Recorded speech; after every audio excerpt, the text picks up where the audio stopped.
भक्तों, आज जो कथा आप सुनने जा रहे हैं वह बहुत ही अद्भुत और रहस्यमयी है। जिस घर में बिल्ली अपने बच्चों को जन्म देती है उस घर में क्या होता है, और बिल्ली अपनी बच्ची देने के लिए कैसा घर चुनती है, यह बात जानना हम सबके लिए बहुत जरूरी है।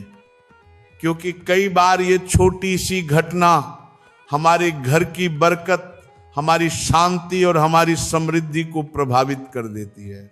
माताओं और बहनों, आपने देखा होगा कि बहुत से लोग अपने घर में बिल्लियों को पालतू बनाकर रखते हैं, लेकिन क्या आपने कभी यह सोचा है कि बिल्ली केवल एक पालतू जानवर नहीं है, वो एक संकेत है, एक संदेशवाहक है। हमारे सनातन शास्त्रों में लिखा है, अग्नो प्रतिष्ठिता लक्ष्मी, जहां अग्नि और पवित्रता का वास होता है वहां लक्ष्मी स्वयं वास करती है। और बिल्ली वो उस अग्नि के घर को, उस रसोई को, उस गृह को पहचानती है जहां लक्ष्मी आने योग्य होती है। भक्तों, शास्त्र कहते हैं कि ये संसार में शायद ही कोई ऐसा घर होगा जहां बिल्ली का आगमन कभी ना हुआ हो। बिल्ली उस स्थान पर जाती है जहां कोई सूक्ष्म ऊर्जा जागृत होती है, लेकिन अगर वो आपके घर में बार बार आती है या वहां अपने बच्चों को जन्म देती है तो ये कोई साधारण बात नहीं होती।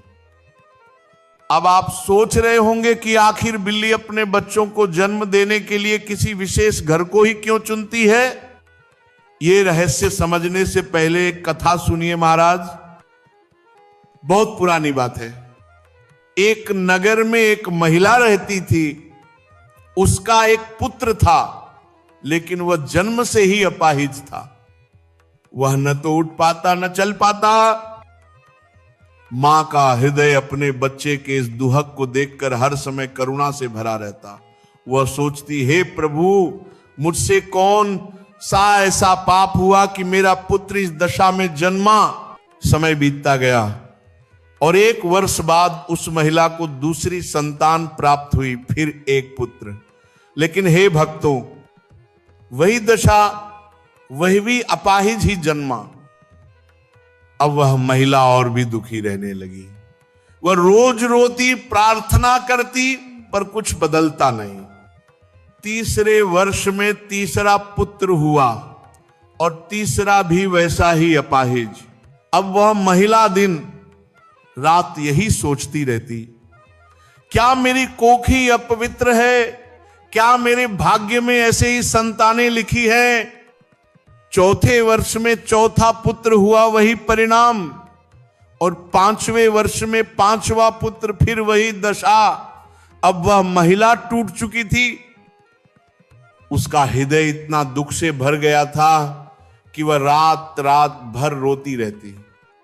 वह कहती, प्रभु अब मेरी परीक्षा और मत लो। मेरे ये 5 पुत्र असहाय हैं, मेरे मरने के बाद इनका क्या होगा? और भक्तों, ऐसे ही समय में एक दिन एक सफेद बिल्ली उस महिला के घर में आकर रहने लगी। वह बिल्ली बहुत शांत थी। कुछ दिनों तक वह वहीं रही और फिर उसने 4 सुंदर बच्चों को जन्म दिया। अब देखिए महाराज, जैसे ही उस बिल्ली ने अपने 4 बच्चों को जन्म दिया, उसी क्षण उस महिला का पहला पुत्र धीरे धीरे अपने बिस्तर से उठने लगा। वो अपने पैरों पर खड़ा हुआ और चलने लगा। महिला ये देखकर रो पड़ी। उसकी आंखों से आनंदाश्रु बहने लगे। उसने हाथ जोड़कर कहा, हे भगवती अन्नपूर्णा, ये कैसा चमत्कार किया आपने। अब वह बिल्ली और उसके बच्चे उसी घर में रहने लगे। कुछ समय बीता और फिर उस बिल्ली ने दूसरी बार अपने बच्चों को जन्म दिया। और जैसे ही उस बिल्ली ने दूसरा प्रसव किया, उस महिला का दूसरा पुत्र भी ठीक हो गया। ऐसे ही बार बार जब भी वह बिल्ली बच्चे जन्मती, उस घर का एक एक पुत्र स्वस्थ होता चला गया। और कुछ ही समय में उस महिला के सारे 5 पुत्र स्वस्थ और बलवान हो गए। अब वह महिला आनंद से भर गई।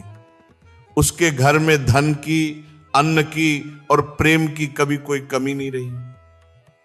भक्तों, यही कारण है कि हमारे गरुड़ पुराण और स्कंद पुराण में कहा गया है, जिस घर में बिल्ली अपने बच्चों को जन्म देती है वहां माता लक्ष्मी का वास होता है।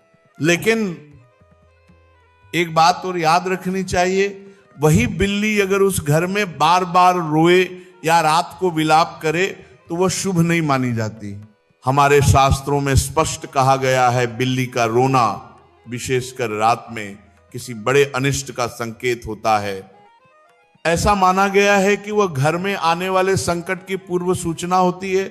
इसीलिए भक्तों, यदि किसी घर में बिल्ली रोती है तो तुरंत उस घर की पवित्रता, उस घर की ऊर्जा को ठीक करने के उपाय करें, गंगाजल का छिड़काव करें, दीपक जलाएं और भगवान विष्णु का स्मरण करें।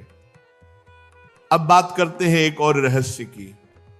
क्या बिल्ली को पालना शुभ है? शास्त्रों में यह भी लिखा है कि बिल्ली को घर में पालना शुभ माना गया है, क्योंकि ये राहु ग्रह की सवारी है और जहां राहु की अधिकता होती है वहां कलह, भ्रम और मानसिक अशांति बढ़ती है। इसलिए बिल्ली को प्रेम से व्यवहार करना चाहिए, उसे कष्ट नहीं देना चाहिए, लेकिन पालतू रूप में रखना उचित नहीं। अब सुनिए बिल्ली से जुड़े शुभ अशुभ संकेत। अगर आप बिल्ली को अपने बच्चों के साथ खेलते हुए देखते हैं तो यह बहुत शुभ संकेत माना गया है। इसका अर्थ है कि आपके घर में कोई पुराना काम बन सकता है, कोई शुभ समाचार मिल सकता है।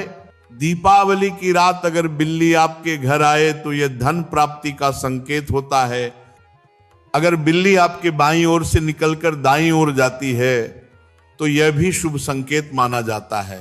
लेकिन अगर वह दाईं से बाईं ओर रास्ता काटती है तो यह राहु की छाया का प्रतीक होता है, अशुभ। अब भक्तों, यह भी कहा गया है कि यदि किसी की कुंडली में राहु अशुभ फल दे रहा हो तो बिल्ली की सेवा करें, उसे अन्न दें, पानी दें, लेकिन उसे पाले नहीं। बिल्ली की छठी इंद्रिय अत्यंत शक्तिशाली होती है, वह आने वाले अनिष्ट को पहले से भांप लेती है। यही कारण है कि उसका व्यवहार कभी कभी अजीब लगता है, पर वास्तव में वह अदृश्य ऊर्जा को देख रही होती है। अब देखिए, जब बिल्ली रास्ता काटती है, विशेषकर काली बिल्ली, तो कहा जाता है कि वह अपनी नकारात्मक ऊर्जा उस मार्ग पर छोड़ देती है। इसीलिए तत्काल न जाकर कुछ समय रुक जाना चाहिए या भगवान का नाम लेकर आगे बढ़ना चाहिए। बिल्ली के रोने की आवाज डरावनी लगती है क्योंकि उसकी ध्वनि तरंगे मनुष्य के हृदय में भय की ऊर्जा जगाती हैं, लेकिन भक्तों डरना नहीं चाहिए। भगवान का स्मरण करें, दीपक जलाएं और कहें जो भी हो वह मंगलमय हो। बिल्ली के झगड़ने का अर्थ है घर में कलह या धनहानि का योग बनना। इसलिए ऐसे समय में शांत रहकर गायत्री मंत्र का जाप करें। अब एक दृश्य की कल्पना कीजिए महाराज, दिन भर के परिश्रम के बाद जब आप अपने घर लौटते हैं और दरवाजे पर एक नरम सी परछाई आपकी तरफ आती है, उसकी आंखों में चमक, उसकी चाल में नजाकत, और वह धीरे से आपके पैरों से लिपट जाती है। यह सिर्फ एक जानवर का भाव नहीं, यह प्रेम की भाषा है। बिल्ली इंसानों की भावनाओं को महसूस करती है। जब आप उससे प्यार से बात करते हैं तो वह आपकी आवाज की तरंगों को समझती है। जब आप उसके सिर पर हाथ फेरते हैं तो वह आंखें मूंद कर गुर्राती है। वह गुर्राना दरअसल आभार है। जो बिल्लियां दिन भर अकेली रहती हैं वे आपके लौटने की आहट सुनते ही म्याऊ करने लगती हैं, मानो कह रही हो अब तुम आ गए, अब मेरा दिन पूरा हुआ। याद रखिए भक्तों, जानवरों को केवल भोजन और पानी नहीं चाहिए, उन्हें चाहिए आपका समय, आपका स्नेह और आपका अपनापन। जब आप उन्हें अनदेखा करते हैं तो वे चुप हो जाते हैं, लेकिन उनके मन में एक खालीपन पनप जाता है। इसलिए हर दिन थोड़ा समय निकालिए, उनसे बातें कीजिए, उनके सिर पर हाथ फेरिए, उनके साथ कुछ पल बिताइए। यह केवल उनके लिए नहीं, यह आपके लिए भी शांति का साधन है। क्योंकि भक्तों, जब आप किसी जीव को प्रेम देते हैं तो वह प्रेम ब्रह्मांड में लौटकर 100 गुना होकर आपके पास आता है। और यही सनातन धर्म की शिक्षा है। सर्वभूतेषु आत्मनं पश्येत, हर जीव में उसी परमात्मा को देखो। इसीलिए बिल्ली हो या कोई और प्राणी, उसे कष्ट मत दो। यदि वो आपके घर आई है तो ये समझो कि कोई अदृश्य ऊर्जा, कोई ईश्वरीय संकेत आपके द्वारा आया है। बस उसे दया से देखो, प्रेम से व्यवहार करो और भगवान से कहो, हे प्रभु, जो भी आपके रूप में आया है मैं उसे प्रणाम करता हूं। जय श्री लक्ष्मी माता, जय श्री हरि।